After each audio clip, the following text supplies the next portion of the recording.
चलिए नमस्कार, स्वागत है एक बार फिर से CG24 खबर यूट्यूब चैनल के और एक नए वीडियो पे। आज हो गया है 29 अप्रैल। बताएंगे छत्तीसगढ़ की तमाम बड़ी लेटेस्ट खबरें आज के इस ब्रेकिंग न्यूज़ वाली वीडियो पर। तो बिल्कुल वीडियो को शुरू से लेकर अंत तक बने रहेगा और नए हैं तो बिल्कुल चैनल को सब्सक्राइब करके बेल आइकन को भी जरूर से दबा के रखिए, क्योंकि छत्तीसगढ़ से जुड़ी तमाम बड़ी लेटेस्ट खबरें लगातार हम इस चैनल के माध्यम से आप लोगों तक पहुँचाते रहते हैं। तो बिल्कुल चैनल को सब्सक्राइब कीजिए, वीडियो को लाइक और शेयर करके रखिएगा। तो चलिए खबरों का सिलसिला को शुरू करते हैं और आज की पहली बड़ी खबर आपको सुनाते हैं। रायपुर से आ रही बड़ी खबर, मेकाहारा की बड़ी लापरवाही, जिंदा महिला को मृत घोषित कर दिया। छत्तीसगढ़ के रायपुर में डॉक्टरों की लापरवाही का बड़ा मामला सामने आया है। डॉक्टर भीमराव अंबेडकर अस्पताल के डॉक्टरों ने 72 वर्षीय एक बेहोश महिला को बिना पूरी तरह जांच किए मृत घोषित कर दी।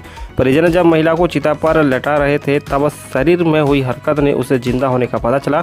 मिली जानकारी के अनुसार लक्ष्मीबाई अग्रवाल दोपहर को खाना खा रहे थे और खाना खाते वक्त बेहोश हो गए। आनंद फानन में परिजन ने एम्बुलेंस से मेकाहारा अस्पताल लेकर पहुंचे।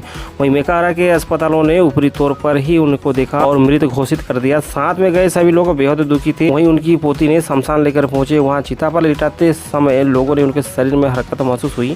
देखा गया तो पल्स चल रही थी। बाद में एम्बुलेंस से बुलाकर उन्हें अस्पताल भेजा गया। चलिए आगे बढ़ते हैं, अगली बड़ी खबर आपको बता के चलते हैं। जी हाँ, छत्तीसगढ़ में 18 साल से ऊपर के टीके में हो रही देरी को लेकर आ रही है बड़ी खबर।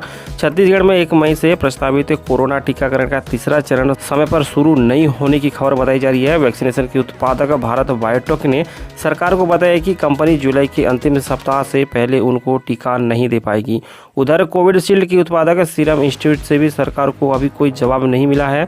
छत्तीसगढ़ के राज्य टीकाकरण अधिकारी डॉक्टर अमर सिंह ठाकुर ने बताया कि सरकार ने दोनों कंपनियों को कोविडशील्ड और कोवैक्सीन के 25-25 लाख खुराक का ऑर्डर दिया था। आज कोवैक्सीन की उत्पादक भारत बायोटेक की ओर से जवाब आया है। उन्होंने जुलाई के अंत तक आपूर्ति की बात कही है। आगे बढ़ते हैं, बिलासपुर की खबर आपको बता के चलते हैं। कोरोना मरीज के मौत पर हंगामा। बता दें कि छत्तीसगढ़ के बिलासपुर स्थित एक प्राइवेट अस्पताल के मरीज की मौत पर बुधवार को जमकर हंगामा हुआ था। गुस्साए परिजनों ने आरोप लगाया कि उनका मरीज ठीक होने वाला था, 2 दिन बाद ही डिस्चार्ज करने की बात की गई थी, अचानक मौत हो गई। वहीं अन्य मरीजों के परिजन भी पहुंच गए। उन्होंने अस्पताल प्रबंधन पर लूटने और मरीजों की अनदेखी का आरोप लगाया। वहीं अब इस मामले से स्वास्थ्य विभाग अस्पताल से रिपोर्ट मांगी है और जांच के आदेश दिए हैं। आगे बढ़ते हैं और अगली बड़ी खबर आपको बता के चलते हैं। जहां छूट गए रेमडेसिविर के गुनहगार। बता दें, रायपुर पुलिस की टीम ने काफी मेहनत करके रेमडेसिविर इंजेक्शन की दलाली और कालाबाजारी करने वाले युवकों को पकड़ा था, जिसमें 7 युवक की गिरफ्तारी हुई थी। इनमें से 2 को जमानत पर अगले ही दिन छोड़ दिया गया। सब ठीक रहा तो अन्य युवकों को भी जल्द छूट मिल सकती है। जबकि दूसरी ओर शहर के लोग इन गुनहगारों को सख्त सजा देने की मांग कर रही हैं। YMS यूथ फाउंडेशन के महेंद्र सिंह होरा ने बताया कि उन्होंने इस मामले में प्रदेश के मुख्यमंत्री को पत्र लिखा है। ऐसे लोगों पर राष्ट्रीय सुरक्षा कानून और हत्या के प्रयास का केस दर्ज कराना चाहिए। दूसरी ओर CM भूपेश बघेल के बड़ा बयान, घर घर पहुंच रहा है दवा। जी हाँ, CM भूपेश बघेल ने कहा कि दवाओं एवं किट गाँव के लोगों के घरों तक पहुँचने में ग्रामीण इलाकों में संक्रमण रोकने की काफ़ी मदद मिल रही है। उन्होंने कहा कि वर्तमान में लोगों का भय और भ्रम दूर करने तथा मनोबल बढ़ाने वाली खबरें दी जाए ताकि लोगों के बीच सकारात्मक प्रभाव पड़े।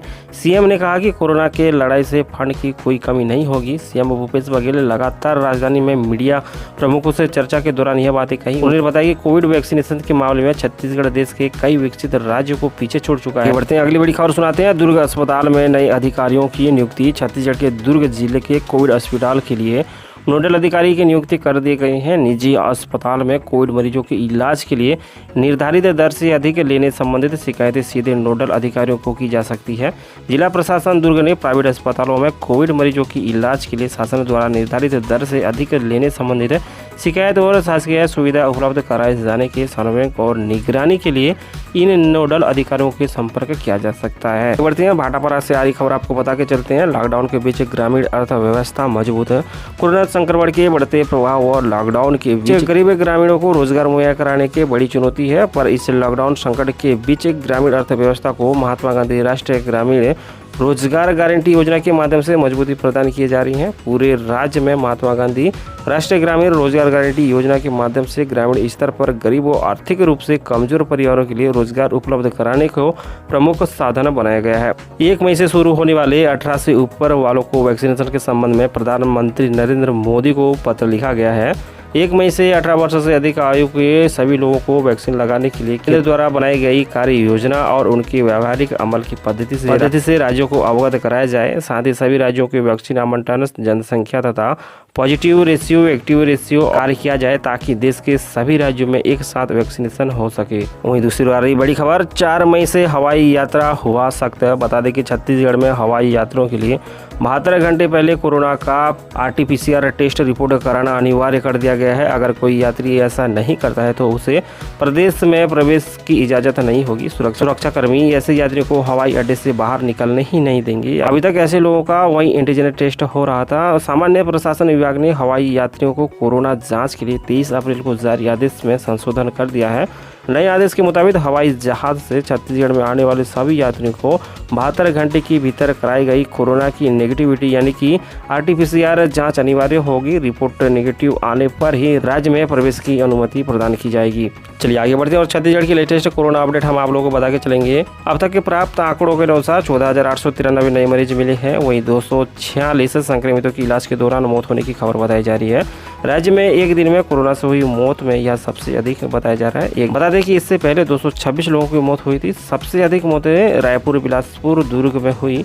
प्रदेश में कोरोना की वजह से मरने वाले की आंकड़ा 7,782 पहुंच गया है। चलिए आगे बढ़ते हैं और छत्तीसगढ़ का मौसम का हालचाल भी हम आपको बता के चलेंगे। जी हाँ, बता दें छत्तीसगढ़ के कवर्धा में बुधवार को आई धूल भरी आंधी में कई गांव में लोगों को घरों को नुकसान पहुंचाया है। लोगों के घरों के खपरेल गिर पड़ी। मौसम का मिजाज अचानक ऐसा बिगड़ा कि उसका असर मध्य प्रदेश बॉर्डर में लगे गाँव तक दिखाई दिया। मौसम विभाग के अनुसार करीब 30 किलोमीटर प्रति घंटे की रफ्तार से तेज हवाएं चली है। हालांकि इसके बावजूद पारे में सामान्य 2 डिग्री बढ़ोतरी हुई है। तो चलिए इस तरह से आप देख रहे हैं CG24 खबर यूट्यूब चैनल के माध्यम से 29 अप्रैल की तमाम बड़ी लेटेस्ट खबरें। अगर आपने अभी तक इस चैनल को सब्सक्राइब नहीं किया है तो सब्सक्राइब जरूर से कर लीजिएगा। वीडियो को लाइक और शेयर भी जरूर से करके रखिए, क्योंकि छत्तीसगढ़ से जुड़ी तमाम बड़ी लेटेस्ट खबरें, ब्रेकिंग न्यूज लगातार हम इस चैनल के माध्यम से सीधे आप लोगों तक पहुँचाते रहते हैं और आगे भी पहुँचाते रहेंगे। तो अपना प्यार और सपोर्ट चैनल के साथ बना के रखिएगा। तो चलिए आगे बढ़ते हैं और अगली बड़ी खबर आपको बता के चलते हैं। जी अब आप लोगों को सावधान रहने की जरूरत है, क्योंकि नेगेटिव रिपोर्ट आने के बाद भी पॉजिटिव हो सकती हैं। जी हाँ, आ रही है खबर। देश के कोविड-19 टास्क फोर्स के मेंबर ऑफ एम्स के डायरेक्टर डॉक्टर रणदीप गुलेरिया का कहना है कि अब RT-PCR टेस्ट नेगेटिव आने के बावजूद जिन लोगों में कोरोना के पारंपरिक लक्षण हैं उनको भी कोरोना के प्रोटोकॉल के तहत इलाज किया जाना चाहिए। वहीं बताया जा रहा है कोरोना वायरस का यह नया स्ट्रेन हद से ज़्यादा संक्रामक है और संक्रमित मरीज के संपर्क में केवल 1 मिनट रहने से ही दूसरा व्यक्ति संपर्क हो रहा है। कोरोना वायरस का नया स्ट्रेन RT-PCR टेस्ट को भी पकड़ में नहीं आ रहा है। कई लोगों के कोरोना लक्षण दिखने के बावजूद उनकी रिपोर्ट नेगेटिव है, यानी इसकी रिपोर्ट फॉल्स नेगेटिव है। आगे बढ़ते हैं, गरियाबंद की खबर आपको बता के चलते हैं। जी हाँ, जिले में ऑक्सीमीटर की सुविधा। जिले में सभी नगर निकाय और जनपद पंचायत के कार्यालयों में जल्द ही होम आइसोलेशन कोरोना पॉजिटिव मरीजों के लिए पल्स ऑक्सीमीटर की सुविधा उपलब्ध होगी। मुख्यमंत्री भूपेश बघेल ने प्रदेश के सभी नगर निकाय और जनपद पंचायत कार्यालयों में पल्स ऑक्सीमीटर की सुविधा उपलब्ध कराने के आदेश जारी कर दिए हैं। जहां कोरोना पॉजिटिव होम आइसोलेटेड किए गए मरीजों को इसका लाभ मिल सकेगा। पल्स ऑक्सीमीटर के लिए उन्हें बाहर भटकना नहीं पड़ेगा। तो चलिए इस तरह से आप देख रहे थे 29 अप्रैल की तमाम बड़ी लेटेस्ट खबरें CG24 खबर यूट्यूब चैनल के माध्यम से। अगर आपने अभी तक इस चैनल को सब्सक्राइब नहीं किया तो सब्सक्राइब जरूर से करके रखिए। वीडियो को लाइक और शेयर भी जरूर से कर दीजिएगा, क्योंकि छत्तीसगढ़ से जुड़ी तमाम बड़ी लेटेस्ट खबरें लगातार हम इस चैनल के माध्यम से सीधे आप लोगों तक वीडियो के माध्यम से पहुँचाते रहते हैं और आगे भी पहुँचाते रहेंगे। तो मिलते हैं अगली वीडियो पर और एक नया अपडेट के साथ। तब तक के लिए हमें दीजिए इजाज़त। नमस्कार।